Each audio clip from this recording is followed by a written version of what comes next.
foie, déjà, il faut se l'imaginer. Faites-vous violence. Le foie représente 1,5 kg. Imaginez-vous le foie de veau quand vous êtes chez votre boucher. Et donc, c'est l'organe le plus volumineux que nous avons dans notre organisme. Et il est en interaction directe avec notre tube digestif par la veine porte qui ouvre ses portes au foie. Et donc, tout ce que vous mettez dans votre tube digestif, les aliments par exemple, une fois que ça va passer dans la circulation sanguine, le premier organe qui va être rencontré, ça va être le foie. Et donc, le foie va avoir un rôle d'usine avec ce qu'il y a dans notre tube digestif comme les matières premières, et cette usine va tout transformer en composés utiles pour notre organisme, en protéines, en enzymes, et comme une usine, il va y avoir des déchets qui vont être produits par le foie, et ces déchets, en fait, le foie est un bon écolo, vont être métabolisés par le foie pour être moins toxiques, et ensuite éliminés par les urines pour être moins toxiques pour notre organisme. Et donc, il faut imaginer le foie comme une usine qui va fabriquer plein de choses, comme des petites briques qui vont nous permettre de vivre. Et quand on n'a pas de foie, ça n'existe pas le foie artificiel, on ne peut juste pas vivre. Et donc, le foie va avoir un rôle de digestion, de construction, de transformation, de fabrication et d'épuration. Le foie est en interaction directe avec le tube digestif. Et donc les liens entre le foie et le microbiote intestinal sont multiples et quelque part évidents. Par quel mécanisme ? Quand par exemple vous avez une augmentation de la perméabilité intestinale, des composés bactériens, des toxines bactériennes peuvent passer du tube digestif vers le foie par la veine porte qui ouvre ses portes au foie. Et donc, avec ces composés bactériens, un processus inflammatoire peut apparaître au niveau du foie. Mais il n'y a pas que ça. Le foie, par exemple, va fabriquer de la bile, des acides biliaires. Ces acides biliaires vont être stockés dans notre vésicule, ensuite passés dans le tube digestif, et en fonction de nos bactéries digestives, vont ensuite être transformés par ces bactéries digestives pour repasser au niveau du foie.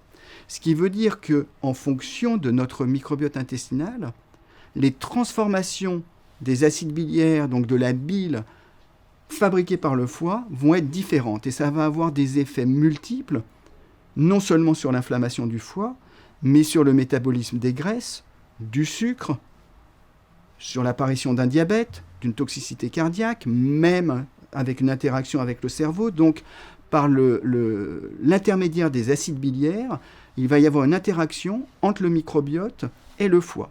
Le microbiote, en plus des acides biliaires, va fabriquer d'autres métabolites, par exemple les acides gras à chaîne courte. Et donc, en fonction, ces acides gras à chaîne courte vont passer dans la circulation, et en fonction de vos bactéries, vous n'aurez pas les mêmes métabolites, et donc il va y avoir des conséquences différentes au niveau du foie. En fonction de notre alimentation, par exemple, vous allez avoir certains acides aminés, comme le tryptophane, qui va être métabolisé de façon différente par nos bactéries digestives. Les métabolites vont passer dans la circulation et les conséquences sur le foie vont également être différentes. Donc en fait, les interactions entre le foie et le microbiote intestinal passent par la perméabilité de l'intestin, par les métabolites qui sont fabriqués par les bactéries, par les acides biliaires qui sont fabriqués par les bactéries. Par exemple aussi quand vous prenez de l'alcool ou du sucre, les bactéries peuvent fermenter ce sucre, le transformer en alcool. L'alcool peut augmenter la perméabilité de l'intestin, un passage de bactéries vers le foie. Et donc les mécanismes sont vraiment énormes et c'est quelque part enfoncer une porte ouverte que de dire qu'il y a une interaction entre notre microbiote intestinal et notre foie. Et ça veut dire quoi ? Ça veut dire que quand on prend soin de notre microbiote intestinal, on prend également soin de notre foie.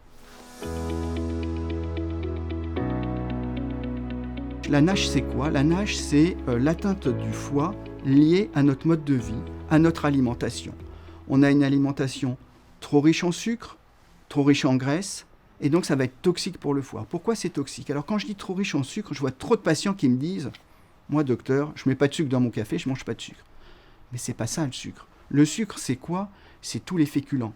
Pain, pâtes, riz, pommes de terre, petits pois, ce qui n'est pas des féculents, mais des jus de fruits qui sont très riches en sucre. Je vous donne des exemples. Vous prenez du pain. Un féculent, c'est 60% de sucre. Vous ne pensez pas manger beaucoup, vous pensez prendre une baguette. 60% de sucre dans une baguette, un morceau de sucre 5 grammes, une baguette 250 grammes, l'équivalent de 30 morceaux de sucre. Donc quand un patient me dit je ne mange pas de sucre, je ne mets pas de sucre dans mon café, c'est juste qu'il faut tout reprendre son éducation quant à ce qu'il mange. Pourquoi c'est toxique au niveau du foie? Vous aimez le foie gras? Comment on fait un foie gras? Qu'est-ce qu'on donne à manger aux oies et aux canards? On ne leur donne pas des graisses, on leur donne des céréales. Parce que le foie ne sait pas stocker de sucre qu'il y a dans les céréales, et quand vous mangez du sucre, il va le transformer en graisse et faire un foie gras. Et donc il y a plusieurs types de graisses. Et quand vous avez certaines graisses toxiques qui sont fabriquées au niveau du foie, il va y avoir un stress oxydant qui va apparaître. Et le stress oxydant, c'est quoi? Imaginez qu'il y a une oxydation qui se fait dans la cellule va émettre plein de petits missiles. Les missiles vont faire quoi? Vont entraîner des lésions au niveau des parois des cellules du foie, vont entraîner des lésions au niveau de l'ADN du foie.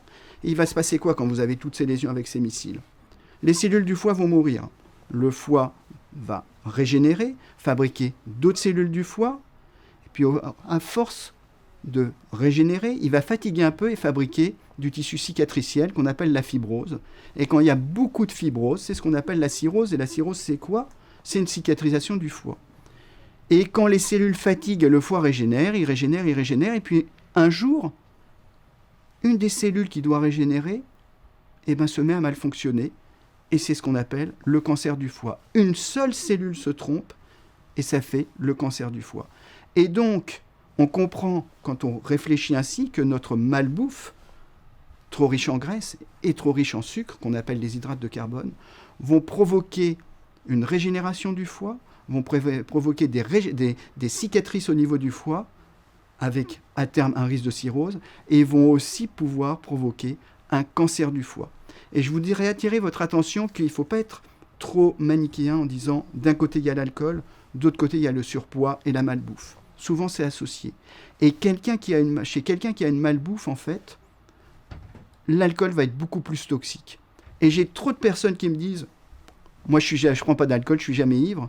Mais quand vous êtes en surpoids, quand vous avez une malbouffe, 2 verres par jour suffisent à considérablement potentialiser les lésions délétères induites par la malbouffe sur le foie. Alors le foie peut avoir plein d'ennemis. Donc il y a des ennemis sur lesquels on peut agir et d'autres sur lesquels on peut moins agir. Les ennemis du foie, à l'évidence, c'est l'alcool. Puisque l'alcool va être transformé en un métabolite très toxique, qui est un aldéhyde, l'acétaldéhyde, qui va être très toxique pour les cellules du foie et léser les cellules du foie et l'ADN. Vous avez la malbouffe. La malbouffe, dont on vient de parler, va entraîner une accumulation de graisse au niveau du foie et une destruction, une mort de nos cellules du foie. Vous avez d'autres agresseurs sur le foie qui peuvent être les médicaments qu'on prend. Quand vous prenez des médicaments qui peuvent être toxiques sur le foie en dose trop importante, comme le paracétamol, si le foie n'arrive pas à l'épurer, ça va être toxique pour le foie. Il y a plein d'autres médicaments qui peuvent être toxiques pour le foie. Donc je ne dis pas qu'il ne faut pas prendre de médicaments, je dis qu'il faut respecter les doses des médicaments. Et vous avez d'autres facteurs qui sont toxiques pour le foie. Vous avez par exemple les virus. En ce moment, vous avez la Covid-19, vous avez les hépatites virales, hépatite B, hépatite C, qui sont extrêmement toxiques pour le foie aussi. Et ce qui est intéressant, c'est que quand on a 2 facteurs de toxicité pour le foie, ça ne s'additionne pas, ça se potentialise. Quelqu'un qui a une malbouffe et qui a une hépatite virale va être beaucoup plus grave que quelqu'un qui a juste de la malbouffe. Quelqu'un qui prend juste un peu d'alcool sans malbouffe, ça va être moins toxique que quelqu'un qui prend de l'alcool et la malbouffe. Et donc, en fait, le foie est fort heureusement un organe solide et il faut beaucoup de temps pour générer des lésions au niveau du foie. Mais comme l'organisme enregistre tout, il faut commencer à y penser assez tôt. Je dirais que ça dépend, mais en général, oui. Par exemple, quand vous prenez la malbouffe, qui est actuellement en 2020 ce qui est le plus toxique pour le foie, quand vous avez une malbouffe, vous allez entraîner une perte de notre diversité bactérienne, une perte de la richesse génétique de nos bactéries au niveau du tube digestif et de façon parallèle, une toxicité au niveau du foie. Cette malbouffe va agir soit directement au niveau du foie, soit par l'intermédiaire de notre microbiote intestinal. Donc oui, là, il va y avoir une interaction directe entre malbouffe, microbiote intestinal et foie. Quand vous prenez de l'alcool va être directement toxique au niveau du foie, mais va également être toxique au niveau de nos bactéries digestives et par cet intermédiaire être toxique au niveau du foie. Nous avons par exemple nous montré que à consommation d'alcool équivalente, en fonction de vos bactéries digestives, eh bien vous allez ou vous n'allez pas développer une maladie du foie. Mais vous avez d'autres agresseurs du foie, comme les virus, l'hépatite B, où là, il va y avoir une interaction directe du virus au niveau du foie, ça c'est évident, mais tous ceux qui ont une hépatite B ne vont pas avoir une hépatite B aussi grave, et il est probable que, en fonction de la réponse immunitaire qui, elle, dépend du microbiote intestinal, vous allez faire ou pas une hépatite virale grave ou pas. Donc, je dirais que le microbiote intestinal va avoir un rôle majeur sur le foie par l'intermédiaire des toxiques sur le foie, et l'élément toxique peut avoir un effet soit direct sur le foie, soit par l'intermédiaire du microbiote intestinal.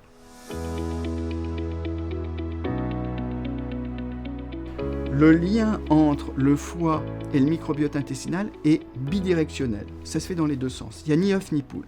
Qu'est-ce que c'est qu'une dysbiose intestinale ?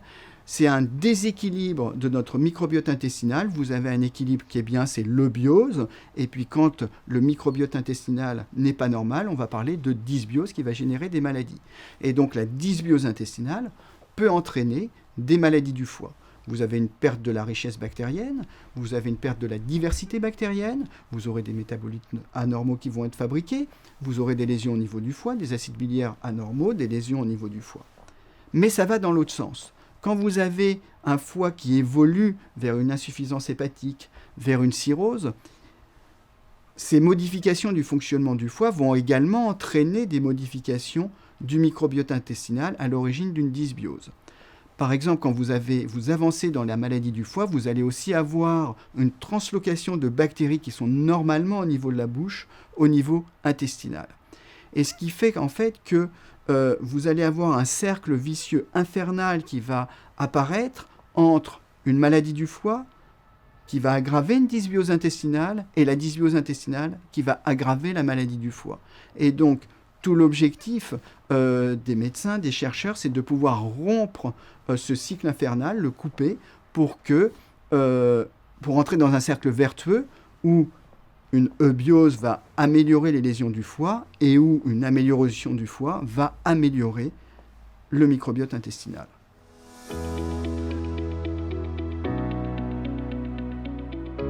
Alors le premier moyen pour protéger son foie et son microbiote intestinal, c'est qu'est-ce qu'on mange.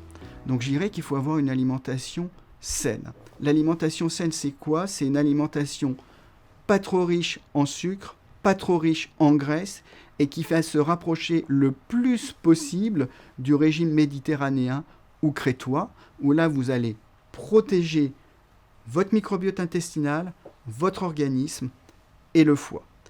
Une alimentation qui ne doit pas être non plus trop riche en boissons alcoolisées. Vous remarquerez que je ne dis pas zéro, je ne dis pas trop riche.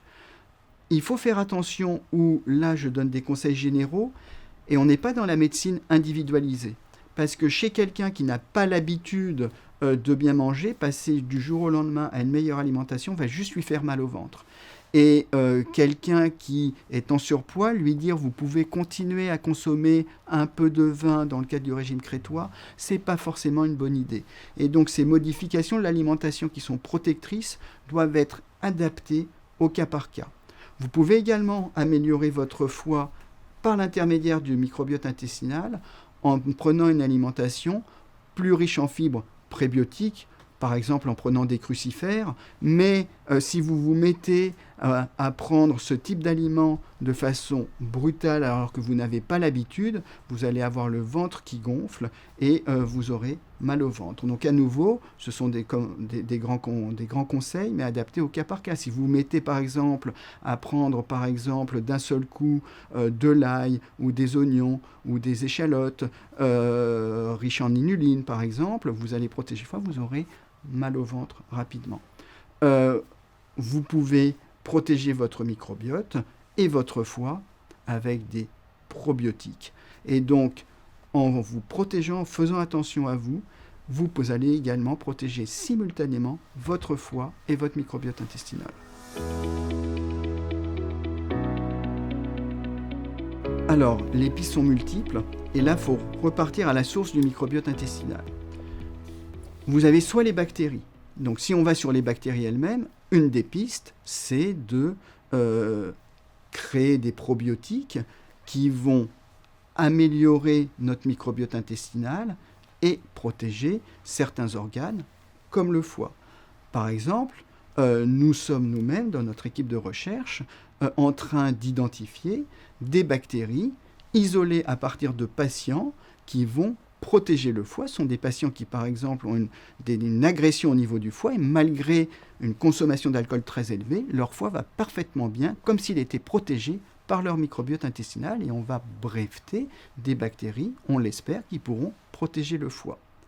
On peut agir en amont de ces bactéries avec des prébiotiques. Les prébiotiques, c'est quoi? C'est l'alimentation de nos bactéries. En donnant des prébiotiques, on peut espérer améliorer le microbiote intestinal et par suite améliorer le foie.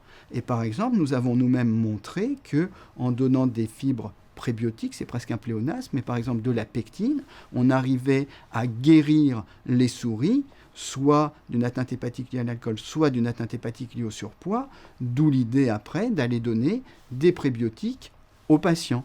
Mangez des pommes, prenez de la pectine, one apple a day keeps the doctor away, comme disait Churchill.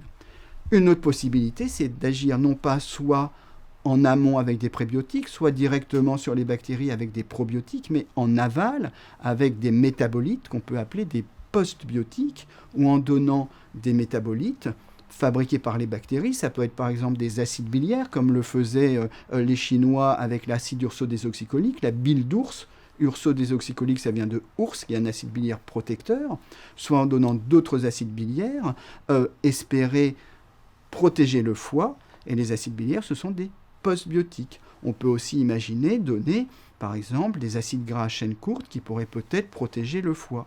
Donc oui, en ciblant le microbiote intestinal, soit directement en donnant des bactéries, soit en donnant ce qu'il y a en amont des bactéries, les prébiotiques, soit en donnant ce qu'il y a en aval des postbiotiques, on peut espérer améliorer le foie.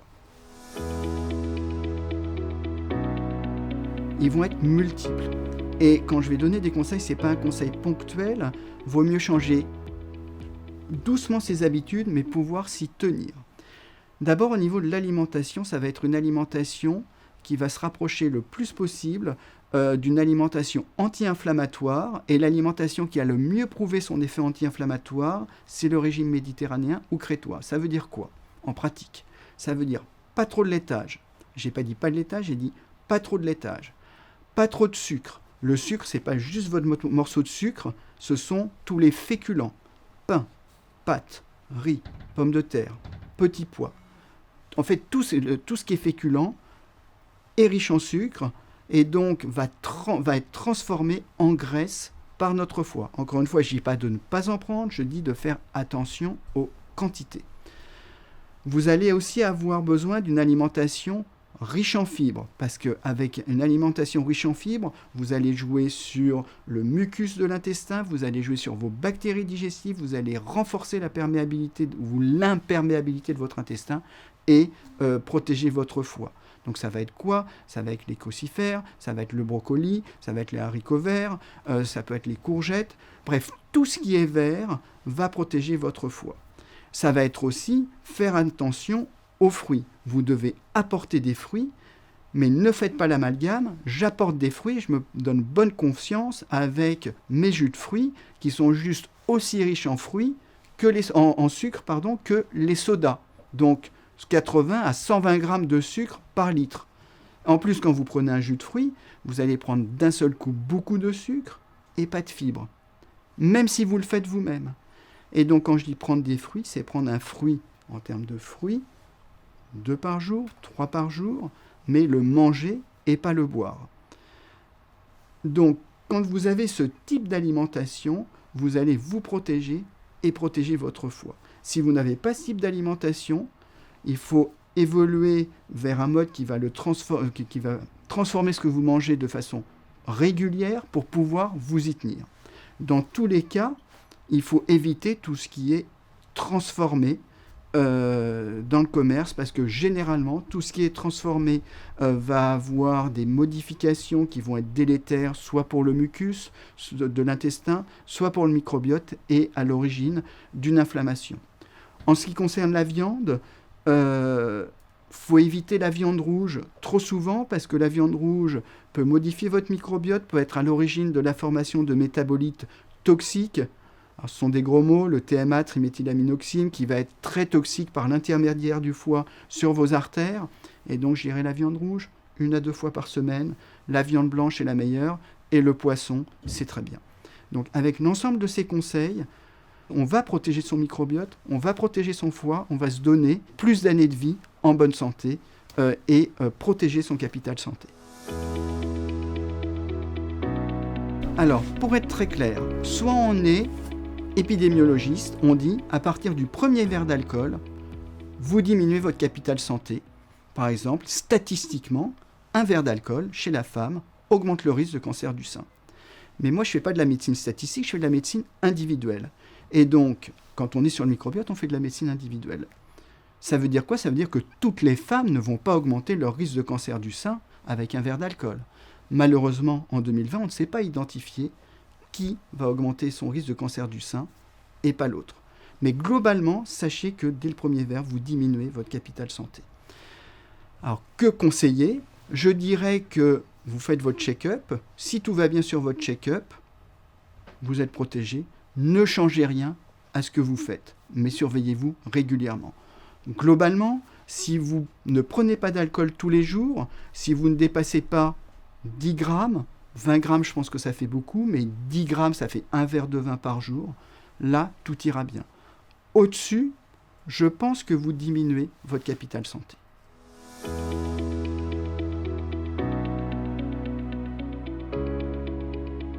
La particularité du foie, des maladies du foie, c'est d'être ce qu'on dit asymptomatique. Ça veut dire que le foie compense bien même quand il ne va pas bien, et la survenue de symptômes, quand vous ne vous sentez pas bien à cause du foie, est trop tard, trop tardive. Ce qui fait que quand on se rend compte soi-même que le foie ne va pas bien, c'est trop tard. Ça veut dire que pour savoir si votre foie va bien, c'est votre médecin qui va pouvoir vous le dire ou pas. Alors oui, vous pouvez savoir que si vous êtes en surpoids, si vous prenez un peu trop d'alcool, vous avez un risque que votre foie n'aille pas bien. Mais vous allez bien vous sentir, et donc quelque part, sans prise de sang, sans une main sur le ventre, sans un examen, vous ne pouvez pas le savoir. Alors, les facteurs qui font que votre microbiote va évoluer ou pas vers une dysbiose sont multiples, et là où c'est vertigineux, c'est que ça peut débuter dès les premières années de vie et même avant qu'on naisse, alors qu'on est tout bien dans le ventre de maman. En effet, il faut comprendre que le microbiote va s'acquérir pendant les 2-3 premières années de vie, et le microbiote qu'on va acquérir dépend de celui de la maman, dépend du mode de délivrance par voie vaginale ou par césarienne. On ne va pas acquérir les mêmes bactéries. En fonction du mode d'alimentation, allaitement maternel, réflexe de succion, on acquiert aussi les bactéries de la peau, ou allaitement artificiel, l'enfant ne va pas non plus acquérir les mêmes bactéries. Ensuite, en fonction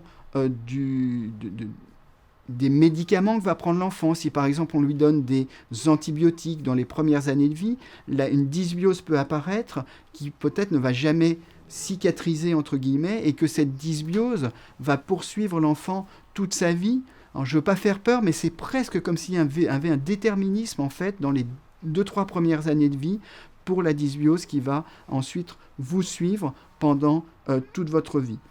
Et ensuite, une fois que le microbiote est acquis, en fonction de l'alimentation, vous allez ou pas protéger votre microbiote. Alors en fait, tout dépend de là où vous en êtes sur l'état de votre foie. Quand un patient vient me voir, ça dépend de sa maladie du foie. En général, quand c'est pour une atteinte du foie liée au surpoids, il y a un franc déséquilibre de l'alimentation, et la personne n'est souvent pas consciente de ce déséquilibre. La personne ne se rend pas compte de la quantité de sucre au sens large, pas seulement le morceau de sucre du saccharose du café ou du thé, mais de toute l'alimentation transformée, trop riche en sucre en graisse qu'il consomme.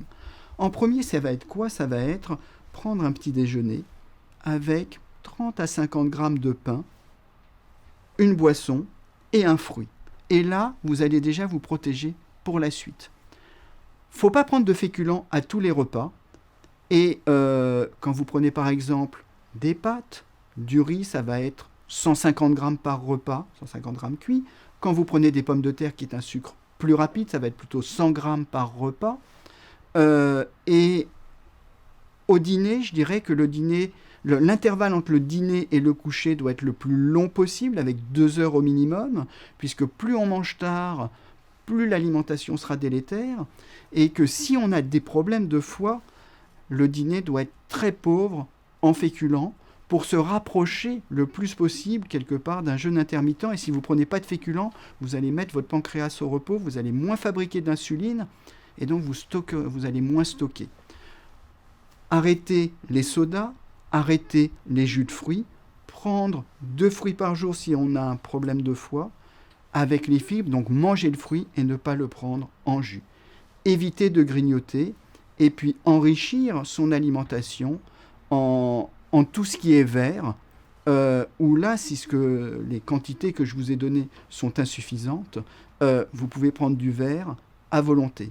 Ensuite, certains aliments dans les médecines traditionnelles asiatiques, ont suggéré un effet bénéfique sur le foie. Je pense en particulier au radis, je pense à l'artichaut. Donc je ne vous dis pas de prendre une citerne de radis ou d'artichaut, mais en revanche, ça vous montre que certains aliments qui sont plutôt riches en fibres ou antioxydants peuvent protéger votre microbiote et votre foie. Évidemment, quand vous avez une maladie du foie, l'alcool, c'est, je dis ça à mes patients, LMP, qui veut dire le moins possible. Alors, je dirais que quand vous avez une maladie, qu'elle soit hépatique ou autre, en fait, il y a une part génétique et une part environnementale. Il y a des gènes qui sont impliqués dans les maladies du foie, mais pour que ces gènes entraînent une maladie du foie, il faut qu'ils puissent exprimer leur potentiel délétère. Je vous donne un exemple. Quelqu'un qui a un risque de faire une atteinte hépatique liée à l'alcool ou liée au surpoids, si elle ne prend pas d'alcool ou s'il mange sainement, ces gènes ne vont pas s'exprimer. En revanche, si cette personne a les mauvais gènes et prend un peu d'alcool, lui va faire une maladie du foie, alors que son copain à côté va prendre la même quantité d'alcool ou la même quantité de malbouffe, voire plus, et lui ne fera pas de maladie du foie. Donc évidemment, vous ne pouvez pas changer vos gènes. Et si vous avez un capital génétique délétère, vous pouvez en revanche l'empêcher de s'exprimer par votre mode de vie.